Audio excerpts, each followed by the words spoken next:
Bonjour à tous. Aujourd'hui, nouveau concept présenté dans la dernière vidéo capsule. On va aborder un sujet et en parler ensemble. Comme c'est un nouveau concept, j'en ai profité pour installer une nouvelle ambiance avec des petits jeux de lumière, tout ça. Je sais pas ce que ça vaut, mais j'ai tenté.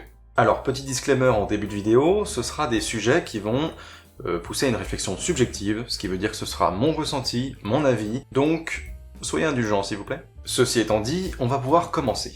Et je vais accompagner cette vidéo d'un petit verre de vin, parce que déjà c'est très bon, mais aussi parce que c'est une des choses qui m'a beaucoup manqué quand je vivais à l'international. Donc je vous invite à vous poser un peu avec moi. Aujourd'hui, on va parler de la solitude à l'étranger.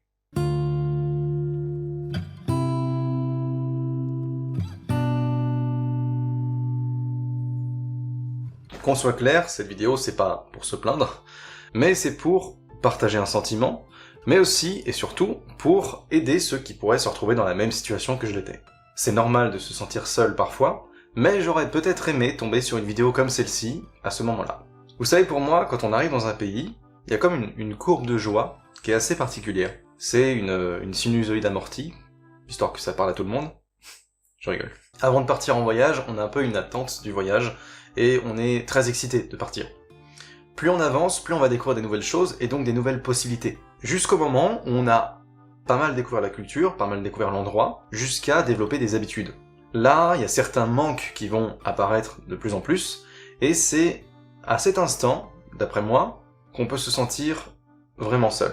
Ce moment, il peut arriver plus ou moins tôt, ça va dépendre de l'environnement, ça va dépendre des gens avec qui on est, mais en général, c'est quand même sur un séjour assez long. Si vous partez 2 semaines en voyage, il y a très peu de chances que vous vous sentiez seul. Et encore heureux. La solitude à l'étranger, c'est une chose à laquelle on s'attend pas forcément.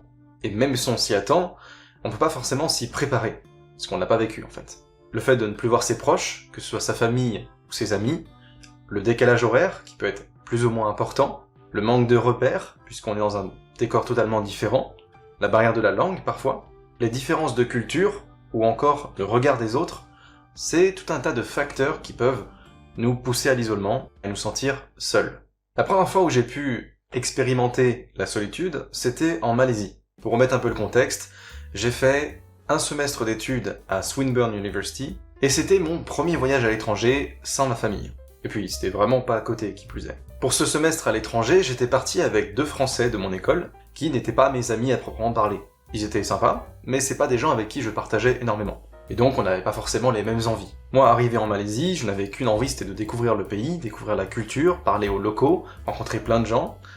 J'avais envie de vadrouiller. Parce que pour moi, découvrir un pays, c'est tester les expériences locales et pas simplement les trajets touristiques. D'où le principe de ma chaîne YouTube, justement, qui est de vous partager tout ça. Sauf que les 2 autres Français qui étaient avec moi, ils étaient pas trop dans la même optique. Parmi les 2, il y en avait un qui préférait rester chez lui parce que dehors il faisait trop chaud, et l'autre qui préférait rester chez lui aussi parce qu'il préférait jouer au PC. Les gars, je vous comprends toujours pas aujourd'hui. C'est pas forcément pour leur jeter la pierre, puisqu'on a quand même fait un voyage à Singapour tous les 3, mais ça restait compliqué parce qu'on n'était pas si proches que ça. Ce qui fait que j'ai commencé à partir seul, avec mon sac à dos, et à découvrir un peu les endroits autour. Vraiment, je pointais un bâtiment du doigt et je me disais, je vais là-bas. C'est une technique. Mais cette méthode a vite ses limites parce que déjà on peut pas aller très loin, et en plus, c'est pas forcément ultra captivant de partir à l'aventure, enfin, au bout d'un moment on se fait chier quoi.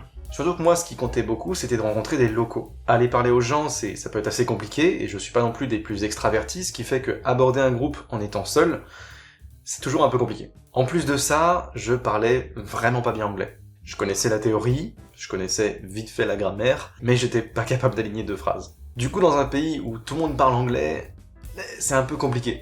Et ça, c'est un des premiers points qui m'a fait me sentir un peu seul, c'est que, peu importe où j'allais, j'avais pas moyen de communiquer avec les gens. Donc bien sûr, ça entraînait l'anglais, beaucoup, mais j'étais pas encore assez doué pour parler, et j'allais pas taper une longue discussion avec un vendeur de magasin, alors que je faisais juste mes courses. C'est pas vraiment possible. Heureusement, j'avais quand même les 2 Français avec qui parler, pour parler encore en français, et pour échanger, avoir de la conversation avec des gens. Le contact humain, ça reste important, et ça, c'est un des points qui me faisait me sentir moins seul finalement. Après, il y avait aussi mes amis et ma famille avec qui je pouvais parler, mais il faut se souvenir qu'il y a un décalage d'horaire de environ 7 heures entre la France et la Malaisie, ce qui veut dire que c'est toujours compliqué de passer un appel téléphonique, un appel Skype ou peu importe. Donc c'est plus rare. Du coup, je me suis mis un petit peu aux applications de rencontres, que ce soit des applications de date ou des applications de language exchange, donc d'échange linguistique, pour rencontrer des gens tout simplement, et pour parler avec des gens. Et pour ceux qui ont suivi mes vidéos d'avant, j'ai rencontré une fille qui est devenue ma copine en Malaisie, je l'ai rencontrée sur une application de rencontre justement, et là ça a beaucoup changé mon sentiment de solitude. Là où avant je devais partir tout seul, et je devais prendre mon sac à dos et me dire qu'est-ce que je fais aujourd'hui parce que j'ai envie de découvrir ce pays, mais j'ai un peu pas trop d'options pour le faire. Là d'un coup j'avais une partenaire avec qui partir en voyage, faire des activités, on a fait des musées, des balades, des visites de grottes, et j'en passe. Et en plus de ça, comme elle était malaisienne, j'ai eu accès à beaucoup d'activités typiquement locales. Il y avait des situations dans lesquelles je me suis retrouvé où je me suis dit jamais j'aurais pu prévoir me retrouver là un jour. Notamment un mariage, mais j'en parlerai certainement dans une prochaine vidéo. Cette fille parlait très bien anglais, ce qui fait que j'ai énormément amélioré mon niveau d'anglais. Et en plus de ça, elle avait une voiture, ce qui fait qu'on pouvait partir beaucoup plus loin. Alors oui, je vais un peu passer pour une grosse michto si je dis ça. Pour ma défense, je ne savais pas qu'elle avait une voiture quand je l'ai rencontrée. Mon semestre en Malaisie s'est passé, et à la fin, j'ai commencé à rechercher un stage au Japon.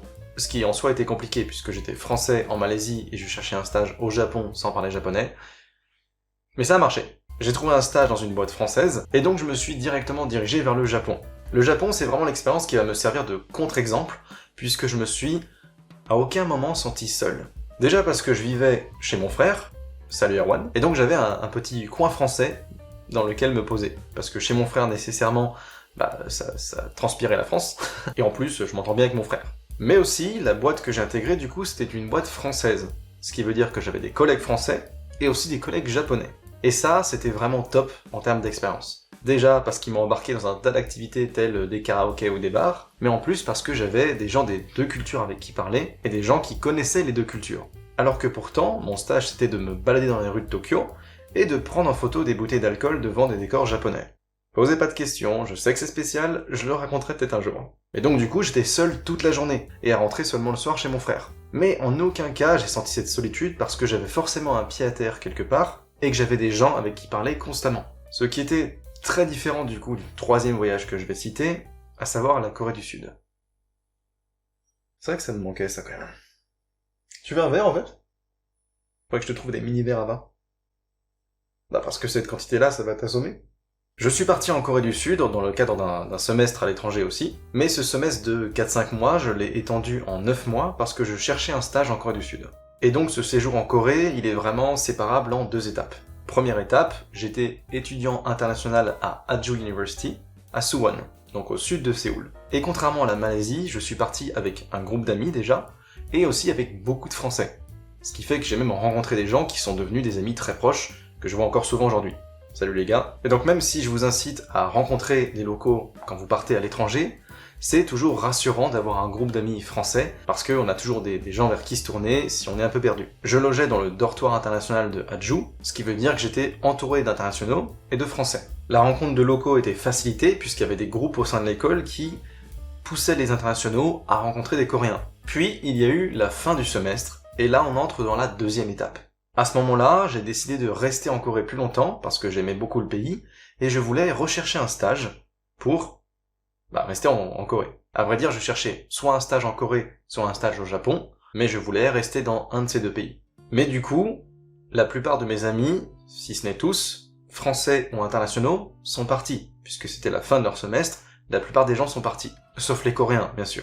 En plus de ça, j'ai eu besoin d'un logement, puisque le dortoir ne m'acceptait plus, parce que j'étais plus étudiant à Jeju University. Et encore en plus de ça, j'avais pas de sous. J'ai pris un crédit pour payer mon école, un crédit de 40 000 €, et ça devait du coup couvrir les dépenses de l'école, mais aussi des logements, et des activités comme justement les voyages à l'étranger. Mais là j'étais arrivé au bout de mon crédit, donc j'avais plus de sous, et j'étais en Corée du Sud. Donc je me suis tourné vers des logements pas chers, des Goshiwon, qui sont des logements minuscules et sans fenêtre la plupart du temps, c'est vraiment très spartiate. Et autant dire qu'on s'y sent pas vraiment bien dedans. Et c'est d'ailleurs dans mon premier Goshiwon que j'ai lancé ma chaîne YouTube. Et j'avoue que ça m'a beaucoup aidé parce que, même si ça ne marchait pas, sans pour autant dire que ça marche aujourd'hui, ça a cassé la monotonie des journées. Parce que oui, la seule chose que j'avais à faire, comme j'avais plus de cours, et plus vraiment de gens avec qui sortir, si ce n'est les Coréens encore une fois, mais qui eux étaient très occupés par leurs cours, j'avais comme seule activité de trouver un stage. Mais trouver un stage en Corée du Sud, quand on parle pas coréen, c'est compliqué. En parallèle de ça, j'ai aussi recherché un petit boulot, parce que justement, comme je manquais extrêmement d'argent, il me fallait une source, un petit revenu, mais sans visa de travail, sans tout ça, et sans parler coréen encore une fois, c'est pareil, c'est très compliqué de trouver un boulot. À ce moment-là, histoire de compliquer encore les choses, il s'est passé une petite embrouille, dont je parlerai peut-être dans une autre vidéo, le jour où j'en aurai l'envie. Embrouille qui a été assez importante pour me faire quitter Suwon. J'ai dû quitter la ville où j'étais, et me diriger vers Séoul. Donc, toujours vivre en Goshiwon, mais à Séoul. Et Séoul, en soi, c'est pas une mauvaise ville, mais j'avais encore moins de repères et moins de contacts là-bas, je connaissais personne, donc ça a commencé à me plonger encore plus dans la solitude. Imaginez-vous être dans un tout petit logement, sans connaître personne, et sans aucune activité qui vous pousse à sortir. Heureusement, à ce moment-là, j'ai trouvé un petit boulot. J'ai trouvé un boulot de prof particulier. C'était une élève coréenne qui était dans un lycée français, parce qu'elle avait déjà vécu en France, et donc qui recherchait un prof qui parlait français et qui connaissait le programme français. J'avais déjà donné des cours particuliers, donc c'est pas quelque chose qui me faisait peur, et ça me rapportait un petit peu d'argent, donc ça m'a permis de mettre un petit peu de beurre dans mon riz. Mais quand même, mes journées se ressemblaient beaucoup. J'allais quelques fois donner des heures de cours, sinon j'envoyais des CV et je faisais du montage vidéo.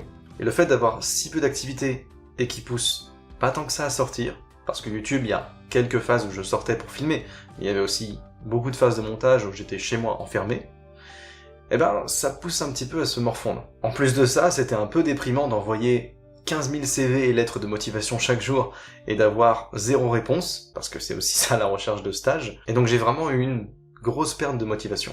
J'ai commencé à me broyer du noir en fait, et à me poser beaucoup de questions, parce que quand on est seul et qu'on se met à réfléchir, on réfléchit un peu trop, et pas forcément aux bonnes choses. Je commençais à me poser des questions sur est-ce que je faisais bien d'être là? Est-ce que j'avais fait le bon choix de rester en Corée du Sud? Est-ce que ce serait pas plus simple de repartir en France et de trouver un stage en France? Parce que évidemment que c'est plus simple de trouver un stage en France. Et en fait, tout simplement, je me sentais seul. J'étais tout seul à l'autre bout du monde, et j'avais personne vers qui me tourner à ce moment-là. J'essayais de me pousser à sortir le soir et rencontrer des gens, et déjà, c'est pas forcément simple. Je sais qu'il y a des gens qui sont plus extravertis que d'autres, et qu'il y en a pour qui ce sera impossible d'aller voir un groupe de personnes et de dire « Hey, je peux m'incruster ?» Et oui, du coup, c'est ce que je faisais. Mais ces rencontres restaient très superficielles. C'était juste le temps d'une soirée, et en fait, après, les gens m'oubliaient. Parce que, pour les Coréens, comme pour les étrangers, je n'étais que de passage. Et encore, quand j'arrivais à m'inclure dans un groupe, et que j'étais pas évité par les gens. Parce que c'est aussi ça, être dans un pays étranger. C'est être différent, et de devoir subir, entre guillemets, le regard des autres. Je sais que vous vous dites certainement que, non, être blanc aux yeux bleus, en Asie, qui plus est, c'est un avantage de ouf. Et ça peut être vrai. Quand j'étais en Malaisie, il y avait peu d'Européens dans la partie où j'étais. Ce qui fait que quand les gens me voyaient, j'étais quelque chose d'impressionnant pour eux. Et en général, tout le monde était sympa avec moi. Tout le monde m'adorait alors qu'ils me connaissaient pas, et ils étaient super sympas avec moi. Mais en Corée du Sud, il y a plus d'étrangers. C'est devenu quelque chose de commun, les étrangers. Et donc, être européen avec les yeux bleus, c'est pas quelque chose de si incroyable. Et au contraire, ils auront plus tendance à se méfier. Et surtout en tant que garçon étranger. D'un côté, j'avais les gars coréens qui aimaient bien traîner avec moi parce que ça faisait cool d'être avec un étranger. C'était une amitié ultra superficielle, et ils s'en fichaient complètement de moi en fait. Et de l'autre côté, il y a les filles coréennes qui vont beaucoup se méfier parce qu'elles vont voir les étrangers comme des tchatcheurs. Non pas qu'elles aient totalement tort, mais bon. À ce moment-là, la différence de culture se faisait ressentir de plus en plus. Tout le monde autour de moi pensait en coréen, là où moi je pensais en français. Et c'est bête à dire, mais ça renforce ce sentiment d'isolement. Le fait d'entendre du français, ça me manquait réellement à ce moment-là. Alors évidemment, je n'hésitais pas à contacter ma famille ou mes amis. Il y en a certains qui m'ont beaucoup soutenu pendant que j'étais tout seul en Corée du Sud.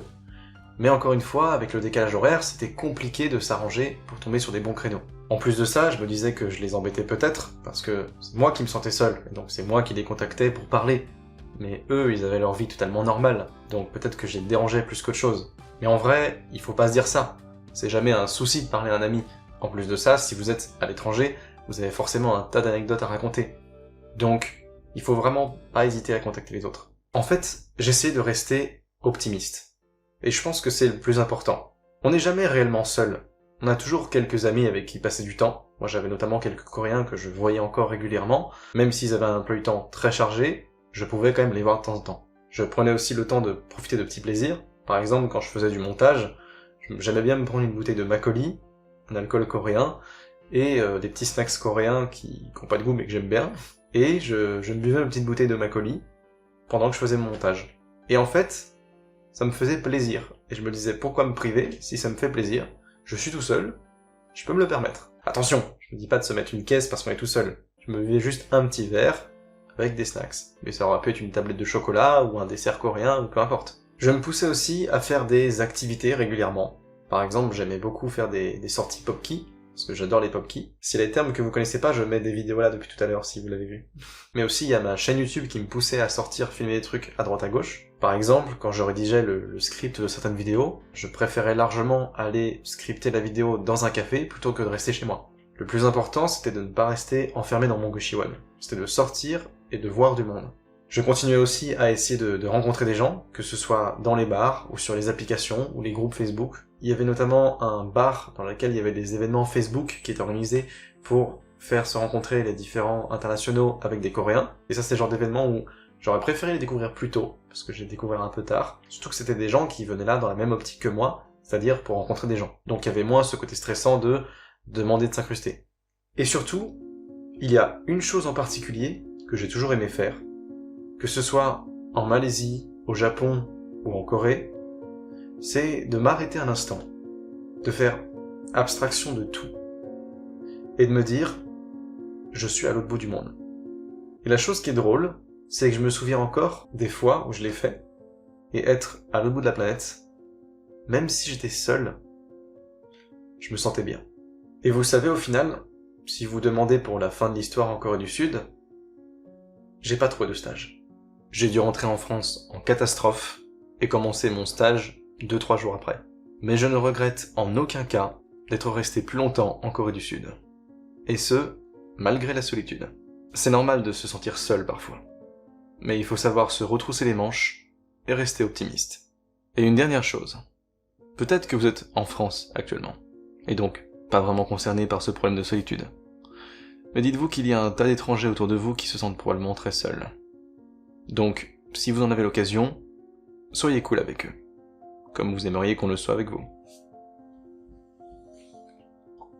Sur ce, mon verre est terminé, c'est donc la fin de la vidéo.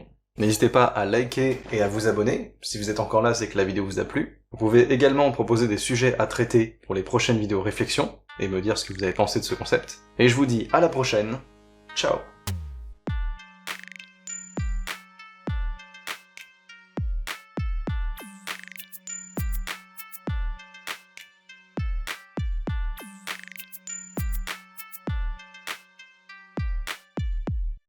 La rencontre de locaux était facilitée, facilisée, facilitée, facilitée, facilisée, facilité, non? Ouais. Je l'ai bien attaqué aussi, hein.